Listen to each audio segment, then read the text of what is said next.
Hello everyone. S, ನಾವಿವತ್ತು ಹಿಮವತಿ ಗೋಪಾಲ ಸ್ವಾಮಿ ಬೆಟ್ಟಕ್ಕೆ ಹೋಗ್ತಾ ಇದ್ದೀವಿ. ಸೊ ನನಗೆ ತುಂಬ ದಿನದ ಆಸೆ ಇತ್ತು ಇಲ್ಲಿ ವಿಸಿಟ್ ಮಾಡಬೇಕು ಅಂತ ಹೇಳಿ, ಅದಕ್ಕೆ ಹೊರಟಿದ್ದೀವಿ. ಸೊ ನನ್ನ ಜೊತೆ ನೀವು ಬನ್ನಿ. ಸೊ ಹೋಗೋ ದಾರಿ ತುಂಬ ಚೆನ್ನಾಗಿರುತ್ತೆ. ಇದು ಮೇನ್ ಎಂಟ್ರೆನ್ಸ್ ಆಗ್ತಾ ಇದ್ದಂಗೆ ಇಲ್ಲಿ ರೈಟ್ ಸೈಡಲ್ಲಿ ಒಂದು ಗೋಪಾಲ ಸ್ವಾಮಿದು ಸ್ಟ್ಯಾಚು ಇಟ್ಟಿದ್ದಾರೆ, ನೋಡೋಕ್ಕೆ ಚೆನ್ನಾಗಿರುತ್ತೆ. ಸೊ ಒನ್ಸ್ ನಾವಿಲ್ಲಿ ಊರೊಳಗಡೆ ಎಂಟ್ರಿ ಆಗಿದ ತಕ್ಷಣ ಬ್ಯೂಟಿಫುಲ್ ವ್ಯೂ ಇರುತ್ತೆ. ಆ ಕಡೆ ಈ ಕಡೆ ಸುತ್ತ ಕಾಡು, ಅದೆಲ್ಲ ಸೂಪರಾಗಿರುತ್ತೆ. ರೋಡ್ ಅಂತೂ ಆಸಮ್ಮಾಗಿರುತ್ತೆ ಗೊತ್ತಾ. ಫೋಟೋಸ್ ಎಲ್ಲ ಹಿಡಿಯೋಕ್ಕೆ ಒಂದು ಸೂಪರ್ ಸ್ಪಾಟ್ ಹೇಳ್ಬೋದು. ಇನ್ಫ್ಯಾಕ್ಟ್ ಹೇಳಬೇಕು ಅಂತಂದರೆ ಹೋಗೋರು ಬರೋರೆಲ್ಲ ಆ ಸ್ಪಾಟಲ್ಲಿ ನಿಂತು ಫೋಟೋ ಹಿಡಿದಿರೋ ಹೋಗಲ್ಲ ಅನಿಸುತ್ತೆ. ಇನ್ಫ್ಯಾಕ್ಟ್ ಆಬ್ವಿಯಸ್ಲಿ ನಾನು ಹಿಡಿದೆ. ಸೊ ಆ ಸ್ಪಾಟ್ ತೋರಿಸ್ತೀನಿ ನೋಡಿ. ಇದೆ ಈ ರೋಡು ಎಂಟ್ರೆನ್ಸ್ ಆಗ್ತಾ ಇದ್ದಂಗೆ ನೋಡೋಕೆ ಅಷ್ಟು ಚೆನ್ನಾಗಿರುತ್ತೆ ಒಂದು ವ್ಯೂ ಗೊತ್ತಾ. ನಿಮಗೆ ಕಾಣ್ತಾ ಇರ್ಬೋದು ನೋಡಿ, ಎಲ್ಲರೂ ನಿಂತ್ಕೊಂಡು ಫೋಟೋಸ್ ಎಲ್ಲ ಹಿಡಿತಾ ಇದ್ದಾರೆ. ಹಿಮವತಿ ಗೋಪಾಲ ಸ್ವಾಮಿ ಬೆಟ್ಟಕ್ಕೆ ಬಂದ್ವಿ. ಸಿಕ್ಕಾಪಟ್ಟೆ ಅಂದರೆ ಸಿಕ್ಕಾಪಟ್ಟೆ rush. You can see. Actually ಬೆಟ್ಟದ ಮೇಲೆ ಹೋಗೋಕ್ಕೆ ನಮ್ಮ ಪ್ರೈವೇಟ್ ಗಾಡೀಸ್ ಬಿಡೋಲ್ಲ, ಗೌರ್ಮೆಂಟ್ ಬಸ್ಸಲ್ಲಿ ಹೋಗಬೇಕು. ಒಬ್ರಿಗೆ 20 ರೂಪಾಯಿ ಚಾರ್ಜ್ ಆಗುತ್ತೆ. ಆ್ಯಂಡ್ ಸಪೋಸ್ ನಾವು ಪ್ರೈವೇಟಾಗಿ ಹೋಗಬೇಕು ಅಂತಂದರೆ ಜೀಪ್ ಇದೆ, ಸಪ್ರೇಟ್ ಜೀಪ್ ಬುಕ್ ಮಾಡಿ ಹೋಗಬೇಕು.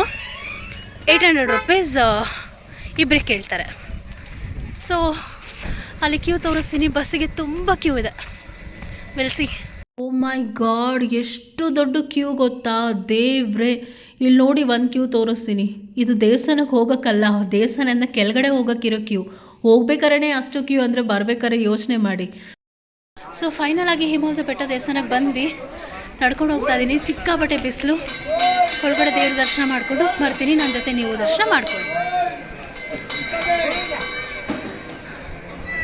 Okay, will go inside.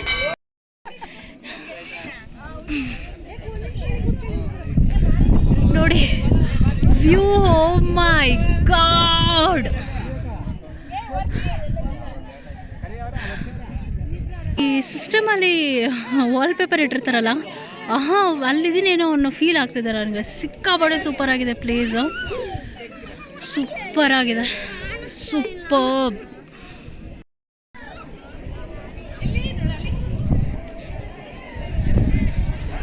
Still ನನ್ನ ಗಂಡ ಕ್ಯೂನಲ್ಲೇ ನಿಂತಿದ್ದಾರೆ. ಟೈಮ್ ವೇಸ್ಟ್ ಮಾಡಬಾರ್ದು ಅಂತ ನಾನು ದೇವಸ್ಥಾನ ಸುತ್ಕೊಂಬರೋಣ ಅಂತ ಹೇಳಿ ಬಂದೆ. ಜನ ಎಲ್ಲೆಲ್ಲೂ ಜನ.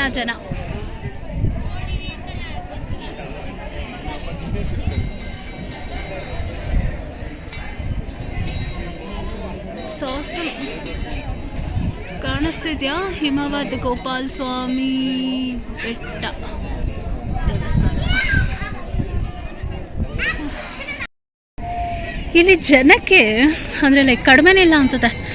ಬರ್ಬೇಕಾದ್ರೆ ಅಷ್ಟು ಕ್ಯೂ ಇತ್ತು ಅಂದರೆ ಹೋಗ್ಬೇಕಾದ್ರೂ ಕ್ಯೂ.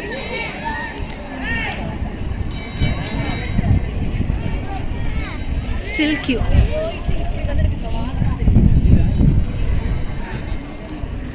ವ್ಯೂ ಮಾತ್ರ ಸಖತ್.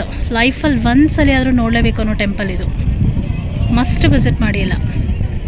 ಇಲ್ಲಿ ದೇವ್ರ ದರ್ಶನ ನೋಡೋಕ್ಕೊಂದು ಕ್ಯೂ ಅಂದರೆ ಆ ಕಡೆ ನೋಡಿ ಊಟ ಮಾಡೋಕ್ಕೊಂದು ಕ್ಯೂ. ಅಯ್ಯೋ ದೇವ್ರೆ, ಈ ಬಿಸಿಲೆಲ್ಲ ಬಿಸಿ ಬಿಸಿ ಊಟ ಹೆಂಗೆ ತಿಂತಿದ್ದಾರೆ. ಅದು ಬಿಸಿಲಲ್ಲಿ ಕೂತ್ಕೊಂಡು ನಿಜ ಆಗೋದಿಲ್ಲಪ್ಪ. ದ್ಯಾವೊಡ್ಡ ಅನ್ನೋ ಥರ ಇತ್ತು ನನಗೆ. ನಾನಿನ್ನೂ ಕ್ಯೂನಲ್ಲೇ ನಿಂತಿದ್ದೀನಿ. ನಿಂತು ಕಾಲೆಲ್ಲ ನೋವು ಆಗ್ತಿದೆ. ಇನ್ನೂ ಅರ್ಧ ಕ್ಯೂನೂ ಮುಗಿಲಿಲ್ಲ, ಇನ್ನೂ ಕ್ಯೂನಲ್ಲೇ ನಿಂತಿದ್ದೀವಿ. ತುಂಬ ಬಿಸಿಲು. ತುಂಬ ಹೊತ್ತಿಂದ ಕ್ಯೂನಲ್ಲಿ ನಿಂತ ಮೇಲೆ ಫೈನಲ್ ಆಗಿ ದೇವಸ್ಥಾನಕ್ಕೆ ಎಂಟ್ರಿ ಆಗ್ತಿದ್ದೀವಿ.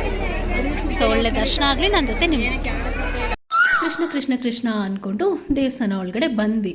ಈ ಜನಕ್ಕೆ ಏನಾಗಿದೆ ಅಂತ ಗೊತ್ತಿಲ್ಲ. ಎಲ್ಲರೂ ಕ್ಯೂನಲ್ಲಿ ತಾನೇ ನಿಂತಿದ್ದಾರೆ. ಅಲ್ಲಿ ಎಷ್ಟೊಂದು ಜನ ಕ್ಯೂನಲ್ಲಿ ನಿಂತಿದ್ದಾರೆ. ಆದರೆ ಏನು ಗೊತ್ತಾ, ಈ ಕ್ರಾಸ್ ಆಗಿ ಹೋಗ್ತಾರಲ್ಲ ಆ ಕಡೆ ಕ್ಯೂನಲ್ಲಿ ಆಬ್ವಿಯಸ್ಲಿ ನಿಂತಿರ್ತಾರೆ, ಪಕ್ಕದಲ್ಲಿ ಹೋಗ್ತಾರೆ. ಹಂಗೆ ನನಗಂತೂ ನಿಜ ಕೋಪ ಬಂದುಬಿಡ್ತು. ಸರಿಯಾಗಿ ಅಲ್ಲೂ ಬೈದೆ ಎಲ್ಲರೂ. ರೂಲ್ಸ್ ಅಂದರೆ ರೂಲ್ಸ್ ಎಲ್ಲರೂ ಫಾಲೋ ಮಾಡಬೇಕಲ್ಲ. ಗಾದೆನೇ ಇದೆ ಅಲ್ಲ, rules is rules even for the fools ಅಂತ. ಎಲ್ಲರೂ ಮೇಂಟೈನ್ ಮಾಡಬೇಕು. ದಯವಿಟ್ಟು ಎಲ್ಲಾದರೂ ಹೋದರೆ ರೂಲ್ಸ್ ಫಾಲೋ ಮಾಡಿ. ಆಮೇಲೆ ನಾನು ನನ್ನ ಪತಿ ದೇವ ಅಲ್ಲಿ ಕೂತ್ಕೊಂಡು ವ್ಯೂಸ್ ಎಲ್ಲ ನೋಡಿಕೊಂಡು ಎಂಜಾಯ್ ಮಾಡಿಕೊಂಡು ಬಂದ್ವಿ. ಅಂದರೆ ಏನು ಗೊತ್ತಾ, ಇದು ಹಿಮವತಿ ಗೋಪಾಲ ಸ್ವಾಮಿ ಬೆಟ್ಟಕ್ಕೆ ಅರ್ಲಿ ಮಾರ್ನಿಂಗ್ ಹೋಗ್ಬೇಕು. ಅವಾಗ ಹಿಮ ಜೊತೆ ನೋಡೋಕೆ ತುಂಬ ಚೆನ್ನಾಗಿರುತ್ತೆ.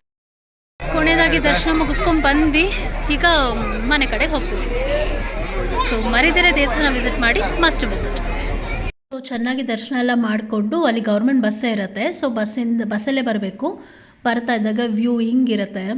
ನಿಜ ಯಾಕಪ್ಪ ದೇವರು ಎರಡೇ ಕಣ್ಣು ಕೊಟ್ಟೆ ಅಂತ ಅನ್ನಿಸ್ತು, ಅಷ್ಟು ಚೆನ್ನಾಗಿದೆ. ಬಿಸಿಲಲ್ಲಿ ನೋಡೋಕ್ಕೆ ಎಷ್ಟು ಚೆನ್ನಾಗಿದೆ ಅಲ್ಲ. ಇನ್ನು ಅರ್ಲಿ ಮಾರ್ನಿಂಗ್ ನಾವು ಹಿಮದಲ್ಲಿ ವಿಸಿಟ್ ಮಾಡಿದರೆ ಸೂಪರಾಗಿರುತ್ತೆ. ಬಟ್ ಕೇರ್ಫುಲ್ಲಾಗಿ ಹೋಗಬೇಕು, ಬಿಕಾಸ್ ಇಲ್ಲಿ ಕಾಡಾನೆಗಳು ಆಲ್ವೇಸ್ ಬರ್ತಾ ಇರುತ್ತಂತೆ. ಸೊ ನಾವು ಹುಷಾರಾಗಿ ನಮ್ಮ ಹುಷಾರಲ್ಲಿ ಸೇಫ್ಟಿಯಾಗಿ ಹೋಗಬೇಕು. ಆ್ಯಂಡ್ ಮೇನ್ ಥಿಂಗ್ ಏನು ಗೊತ್ತಾ, ಎಲ್ಲಾದರೂ ದೇವಸ್ಥಾನಕ್ಕಾಗಲಿ ಎಲ್ಲೋದ್ರೂ ಹೋಗಲಿ, ರೂಲ್ಸ್ ಏನಿದೆಯೋ ಅದನ್ನು ದಯವಿಟ್ಟು ಫಾಲೋ ಅಪ್ ಮಾಡಿ. ಬಿಕಾಸ್ ತುಂಬ ಜನನೇ ಬಿಸಿಲಲ್ಲಿ ನಿಂತಿರ್ತಾರೆ. ಅದನ್ನು ಬಿಟ್ಟು ನಾವೇನು ದುಡ್ಡು ಕೊಟ್ಬಿಟ್ಟು ಸೈಡಲ್ಲಿ ಹೋಗ್ಬಿಡೋದು, ಬೇಗ ದರ್ಶನ ತೊಗೊಳ್ಳೋದು ಅದೆಲ್ಲ ಮಾಡಬಾರ್ದು. ಓಕೆನಾ? ನನ್ನಿದು ರಿಕ್ವೆಸ್ಟು, ದಯವಿಟ್ಟು ಎಲ್ಲರೂ ರೂಲ್ಸ್ ಫಾಲೋ ಅಪ್ ಮಾಡಿ. ಆ್ಯಂಡ್ ಎಲ್ಲಾದರೂ ಹೋದರೆ ಕಣ್ಣು ತುಂಬ ನಮ್ಮ ನಿಸರ್ಗನ, ಬ್ಯೂಟಿನ ನೋಡಿಕೊಂಡು ಎಂಜಾಯ್ ಮಾಡಿ. NG's ವ್ಯೂನಲ್ಲಿ ಬರೋ ಎಲ್ಲ ವೀಡಿಯೋಸು ವಾಚ್ ಮಾಡಿ, ನನಗೆ ಸಪೋರ್ಟ್ ಮಾಡಿ, ನನ್ನ ಚಾನೆಲ್ ಸಬ್ಸ್ಕ್ರೈಬ್ ಮಾಡಿ, ಲೈಕ್ ಮಾಡಿ, ನಿಮ್ಮ ಫ್ರೆಂಡ್ಸ್ ಆ್ಯಂಡ್ ಫ್ಯಾಮಿಲಿಗೆ ಶೇರ್ ಮಾಡಿ. ಬಾಯ್.